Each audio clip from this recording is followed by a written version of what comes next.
ഓം നമോ ഭഗവതേ വാസുദേവായ.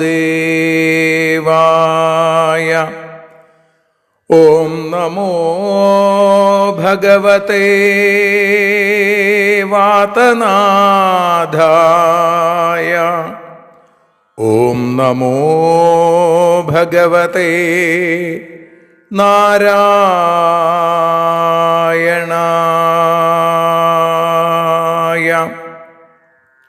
ഏവർക്കും നാരായണീയ മധുരം ആസ്വദിക്കാൻ ഒരിക്കൽ കൂടി സ്വാഗതം.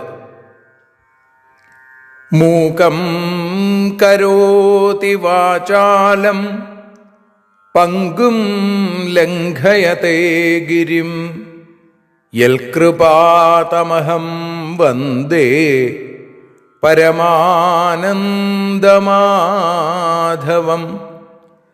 അഖിലാനപരാധാന്മേ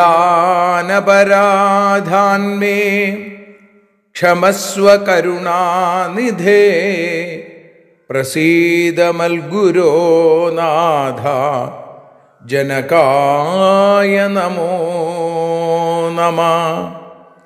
അഖിലാനപരാധാന്മേ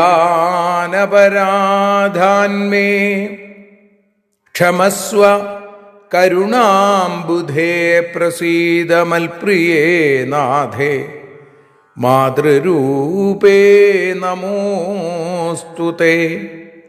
സദാശിവസമാരംഭാം ശങ്കരാചാര്യമധ്യമാം അസ്മദാചാര്യപര്യന്താം വന്ദേ ഗുരുപരമ്പരാം.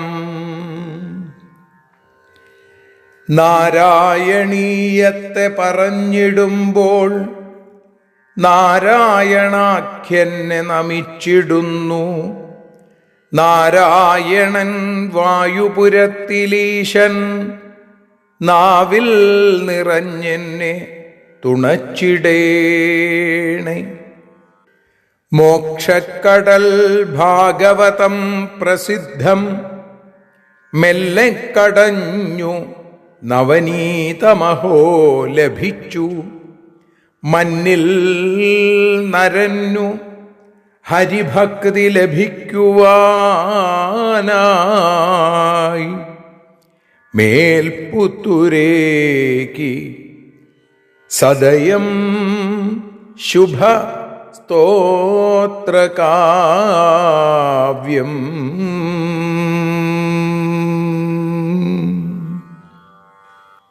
ശ്രീമന്നാരായണീയം, നാരായണീയ മധുരം ഇന്ന് ഭഗവാന്റെ പാദാരവിന്ദങ്ങളിൽ സമർപ്പിക്കുമ്പോൾ ആറാമത്തെ ദശകത്തിൽ മൂന്നാമത്തെ ശ്ലോകമാണ് നമ്മൾ ഇന്ന് വിചാരം ചെയ്യുന്നത്.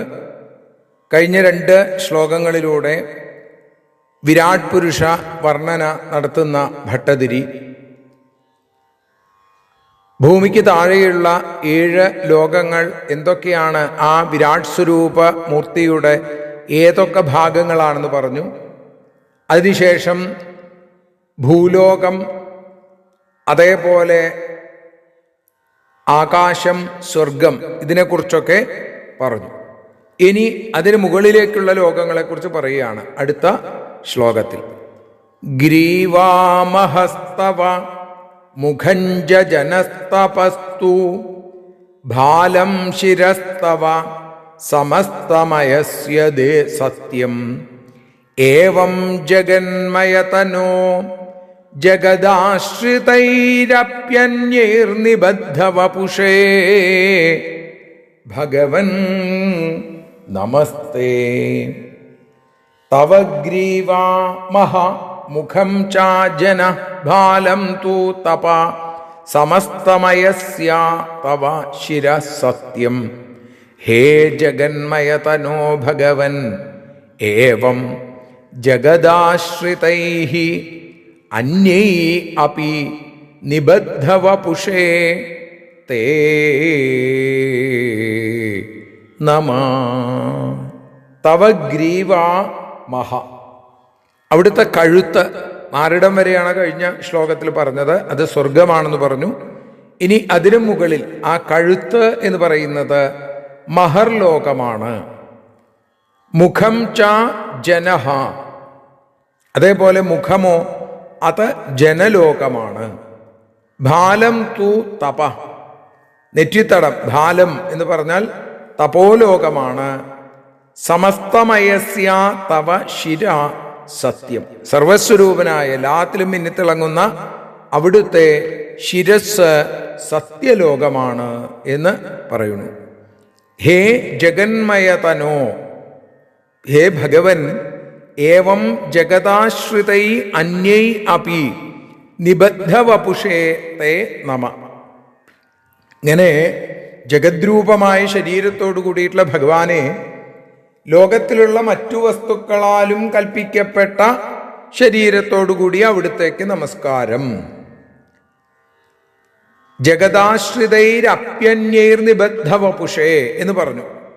ഇനി അതിനെക്കുറിച്ചാണ് തുടർന്നുള്ള 6 ശ്ലോകങ്ങളിൽ പട്ടേരിപ്പാട് പറഞ്ഞു വെക്കുന്നത്. അപ്പൊ നമുക്ക് ഒന്നുകൂടി ഒന്ന് നോക്കിയാൽ അവിടുത്തെ ഉള്ളങ്കാല് പാതാളമാണ്, പുറവടി രസാതലമാണ്, നെരിയാണികൾ മഹാതലമാണ്, അതേപോലെ 2 കാൽവണ്ണകൾ തലാതലമാണ്, കാൽമുട്ടുകൾ സുതലമാണ്, 2 തുടകൾ വിതലവും അതലവുമാണ്. അത് കഴിഞ്ഞാലോ അരക്കെട്ട് ഭൂലോകം, നാഭി ആകാശം, മാറിടം സ്വർഗം, കഴുത്ത് മഹർലോകം, മുഖം ജനലോകം, നെറ്റിത്തടം തപോലോകം, ശിരസ് സത്യലോകം. അപ്പൊ എന്തായി? ഈ 7 7 14 ലോകങ്ങളിൽ ഭഗവാന്റെ സ്വരൂപം നിറഞ്ഞു നിൽക്കുന്നു എന്ന് മനസ്സിലായി. ഭൂലോകം, അപ്പോ അരക്കെട്ട്, ആകാശം, സ്വർഗം, ഭൂലോകം, മഹർലോകം, ജനലോകം, തപോലോകം, സത്യലോകം. ഇങ്ങനെയാണ് ഭഗവാന്റെ മറ്റ് അവയവങ്ങളെക്കുറിച്ച് പറയുന്നത്. ഒരിക്കൽ കൂടി നമുക്ക് ആ ശ്ലോകം ചൊല്ലാം. അതിനുശേഷം അതിൻ്റെ മലയാള പരിഭാഷ ശ്രീഹരിയം, ഒരു നിഴൽ നാരായണീയം. ഗ്രീവാമഹസ്തവ മുഖഞ്ജനസ്തപസ്തു ഭാലം ശിരസ്തവ സമസ്തമയസ്യ സത്യം ഏവം ജഗന്മയതനോ ജഗദാശ്രിതൈരപ്യന്യൈർനിബദ്ധവപുഷേ ഭഗവൻ നമസ്തേ. നാരായണ നാരായണ നാരായണ നാരായണ നാരായണീയ മധുരം സ്വീകരിക്കണേ. കണ്ഠദേശം മഹർലോകം, മുഖപത്മം ജനലോകം, നെറ്റിത്തടം തപോലോകം, എത്ര സുന്ദരം. സത്യലോകം ശിരസായും ദേവദേവൻ തിളങ്ങുന്നു, നിന്തിരുവടിക്കു മുന്നിൽ എൻ നമസ്കാരം. നാരായണ നാരായണ നാരായണ നാരായണ നാരായണീയ മധുരം സ്വീകരിക്കണേ ദേവാ.